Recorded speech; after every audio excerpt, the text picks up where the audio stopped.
इस वक्त हम डस्का में एक बहुत ही कदीम और पुराने मज़ार के ऊपर हैं, जिसकी तारीख़ के मतलब बहुत ज़्यादा तफसील हमारे पास तो नहीं है, लेकिन यहाँ एक बुज़ुर्ग हैं, इन्हीं से मालूम करते हैं। बाबा जी, आप ये बताइए, ये मज़ार कितना पुराना है? ये दस्या जी कोई मेरा ख्याल है कोई 200 250 साल ਦੇ ਪੁਰਾਣੇ ਨੇ। ये ਜਿਹੜੇ ਬਜ਼ੁਰਗ ਨੇ ਇਹਨਾਂ ਦਾ ਕੋਈ ਹੈ ਕਿ ਕਿਹੜੇ ਫੈਮਿਲੀ ਤੋਂ ਸਨ, ਕਿੱਥੋਂ ਇੱਥੇ ਆਏ ਸਨ, ਕੋਈ ਤਫਸੀਲ ਹੈ?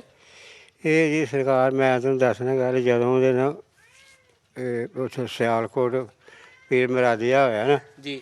ਉਦੋਂ ਫਿਰ ਇਹ ਬਜ਼ੁਰਗ ਕੋਈ ਕਿਤੇ ਲੇਟ ਗਿਆ ਕੋਈ ਕਿਤੇ ਲੇਟ ਗਿਆ। ਤੇ ਸੰਧੂ ਫੈਮਿਲੀ ਦਾ ਇਸ ਮਜ਼ਾਰ ਨਾਲ ਕੀ ਤਾਲੁਕ ਹੈ? ਸੰਧੂ ਇਹ ਹੈ ਸਨ ਸੰਧੂ ਵੀ ਸਨ।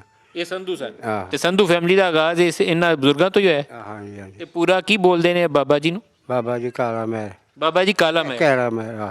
ਤੇ ਸੰਧੂ ਜਿੱਥੇ ਜਿੱਥੇ ਹੁਣ ਆਬਾਦ ਨੇ ਪੰਜਾਬ ਸਾਰੇ 'ਚ, ਤੇ ਉਹਨਾਂ ਦਾ ਸਿਲਸਿਲਾ ਇਹ ਬਾਬਾ ਕਾਲਾ ਤੋਂ ਸ਼ੁਰੂ ਹੁੰਦਾ? ਹਾਂਜੀ ਹਾਂਜੀ।